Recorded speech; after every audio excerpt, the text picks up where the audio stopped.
Good afternoon, everyone. Welcome to RBAP's 67th Annual National Convention. I believe this is the first time in history that we will conduct a convention through Zoom. First, I would like to acknowledge and thank our outgoing President Titos for the good work he has done. His wisdom, decisiveness, and actions have brought the rural banks to greater heights. The recent RBAP election was a surprise to me. I didn't see it coming, and it was a position I never sought. I was honored and humbled to be asked to talk during the 2019 RBAP convention about best banking practices, which I coined the heart and art of rural banking.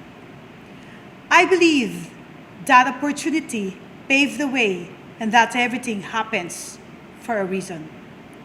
The Pampanga Federation, the Confederation of Central Luzon, and the rest of the Luzon rural banks rallied for a candidate who can best represent the rural banks to fight for the cause, improve their image, help them rise above this crisis, and for RBs to experience women empowerment and Kapampangan leadership. I am truly honored to be the first RBAP President from the Pampanga Federation and the third woman President of RBAP in its 67 years of existence. It is a big challenge and a great responsibility for me to represent the 429 rural banks with 3,094 banking units and 243.9 billion in total resources in this pandemic. When I started as a banker, the late Mr. Rafael Amaranto, RBAP President in 1994-1995, was my mentor. I then stood as the RBAP's National Treasurer and Director. Together with the late former BSP Governor Singson, they sharpened my skills and leadership and banking, and they both believe that my potentials will be maximized if I work for big corporations in Metro Manila. But I decided to stay in the province and help my family manage our bank. GR Bank was small at that time, and among the 790 rural banks then, we were not even among the top. But with great innovations, professionalism, and good governance, now we are now known to be the #1 family-owned rural bank nationwide, and the #4 among RBs in terms of total resources. I never dreamed that one day I would be addressing you with this humbling position, but I think perhaps it is what they call destiny. Rural banks are stronger now, and our existence can be seen in the farthest and remotest areas in the country. GR Bank, for one, decided to stay in this industry, even if you are qualified to convert to thrift bank. We believe that this is our calling. This is our charter. We were created to serve the grassroots of our communities. We started rallying for MSMEs long before they were recognized. Thus our slogan, empowering MSMEs, enriching Pinoy lives. We believe that it is the rural bank's role that for every peso deposit, it should be flowed back to the community where we serve, thus palm priming the countryside. As the incoming RBAP President, my focus is to fulfill the true mission and charter of the rural banks with the enactment of Republic Act 720 in June 1952. The enactment was done at the time when the country was reeling from the devastation of the Second World War and the rural areas were truly underdeveloped. The Act envisioned the rural banks to promote and expand the rural economy. Today's crisis is almost like World War III, and said sectors are more vulnerable now. Let us not forget the relevance and impact of rural banks in promoting inclusive development in the countryside by providing credit primarily to food producers and small businesses that commonly belong to the marginalized sectors of the economy. So as not to lose the original intention, why rural banks existed, I have crafted 3-point agenda to fulfill our mission.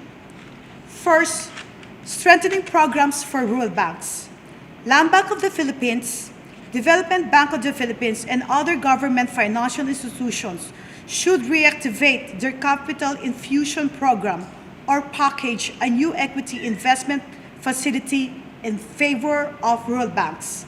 For example, infusing 5 billion into the rural banks, for instance, would be better than giving 5 billion to people in need, as RBs can leverage the 5 billion up to 8.5 times, which means it can provide lending support to farmers and small businesses up to 42.5 billion.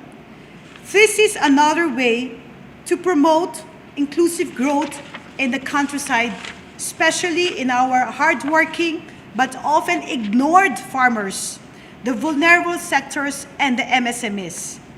It is the rural banks who understand these sectors better.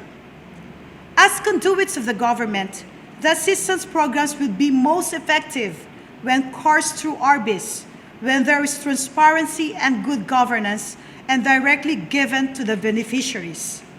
With RBs playing a key role in government cash assistance program, corruption can be avoided, and its multiplier effect is most achievable in the countryside development. By helping the countryside people can recover on a long-term basis, we are not only giving fish to feed them for a day, but teaching them to fish to feed them for a lifetime.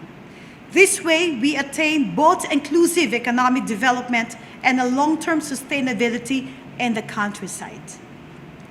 We acknowledge the government's recognition of the role of rural banks in reducing poverty under the Philippine Development Plan 2017-2022, wherein the objective of the current Duterte administration is to reduce overall poverty rate to 14% and poverty incidence in the rural areas to 20% by year 2022 by promoting inclusive growth.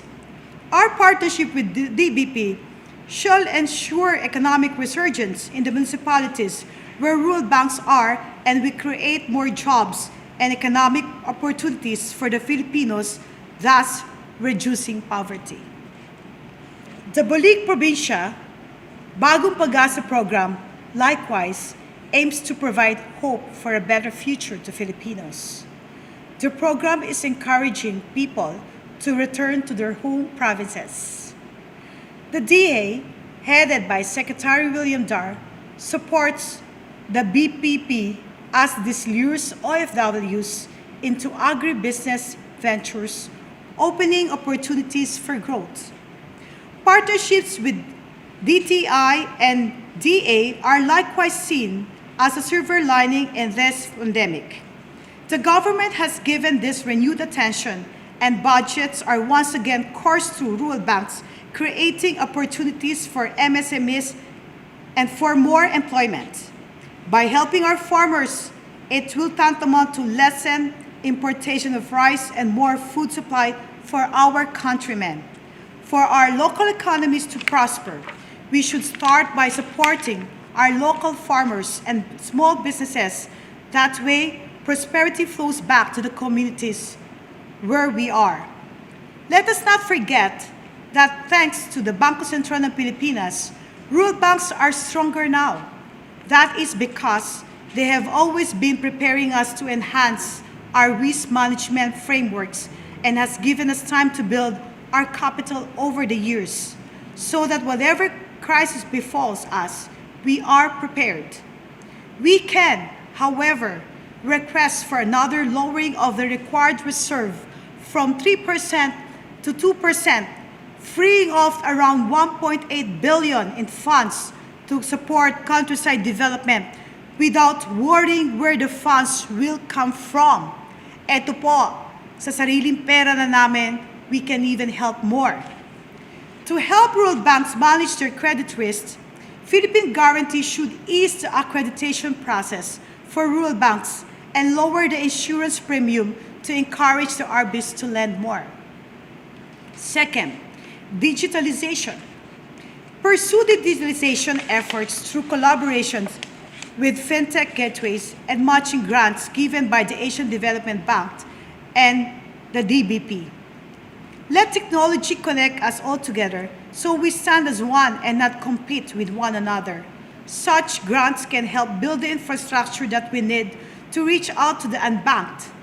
As part of good governance, we should likewise practice transparency and course transactions through our partner banks as the settlement banks like DBP or Land Bank. Such act will establish good relationships as we likewise avail of discounting lines with them. Joining the national retail payment system is opportune for us. After all, with 3,094 banking units, the rural banks are the widest network nationwide. Financial literacy and digitalization campaigns with our partner DBP can be achieved during distribution for the proper education of the people. As everyone is badly affected and no one is spared, therefore it's time to pivot, innovate, recalibrate, reinvent, and transform with agility. Digitizing is one key to keep the RBs competitive. And good news, talks about this are ongoing and DPP has committed to support the rural banks. As your incoming president, I will keep all members updated and monthly financial reports and status of the projects for transparency and good governance, and you may see them in our RBAB page. Women empowerment. Anderson wrote in a Forbes article entitled, "Why Women Make Such Good Leaders During COVID-19. Women Possess Vision, Inspiration, Direction Setting, and Out-of-the-Box Thinking, Qualities of Transformational Leaders." She added that being other-directed and feeling a sense of commitment to the common good has likely been a key driver in women's willingness to be out during this crisis. We will push for women participation since they are known to have lesser vices. Our bank is as old as our BAP, and just like the rest of the rural banks, we have had our share of weathering the crisis that had passed. For us in Pampanga, Mount Pinatubo proved to be the most disastrous of all, but we chose to rise above the ashes instead. Nobody wanted to lend out, not even the commercial banks then. Central Luzon will not be able to bounce back in terms of development if rural banks in that area did not do their share by lending out to those in need. In those times, people would say, "Buti pa ang nasunugan, bahay lang nawawala, pero ang lahar, pati lupa nawawala." If I may quote Benjamin Disraeli, former Prime Minister of UK, said, "There is no education like adversity, and I believe that greatness is forged in adversity." We have been there before, we can do it again, and even better. Rural banks nationwide should be united at this time as frontliners in countryside development, not only in Central Luzon, but in the entire Philippines. During GR Bank's 65th anniversary, last May 8, 2019, former PGMA said that when she was president, she used to think that of the commercial banks as the backbone of our financial system. But when she became Congresswoman, she said, "I gained a new perspective on how our country really works at the ground level. I learned that here in the heart of the local communities, the true heroes of our financial systems are the rural banks." Before I end my speech, I would like to thank the following people. My parents, for teaching me to always think for the common good of all stakeholders. My brother, Jose L. Carlos Jr., our GR Bank President, for believing, paving the way, guiding, and campaigning for me. You are such a selfless man. To my husband and children, thank you for always being my inspiration. To my GR Bank family, thank you for your endless support. I would like to thank in advance the newly elected officers and directors for your support and cooperation. I know in my heart that you will be with me in our objectives to uplift the status of each member, that in our goal to rise from this crisis, no one will be left behind, and each and every one will benefit from all the efforts and initiatives that we will undertake during our term. And to all fellow rule bunkers, thank you for your trusting me with this position. I will not let you down. We will triumph together. Together, more than ever, we will stand as one and fulfill our true mission in helping our government build a better country for the Filipinos. Thank you, and mabuhay ang rural banks!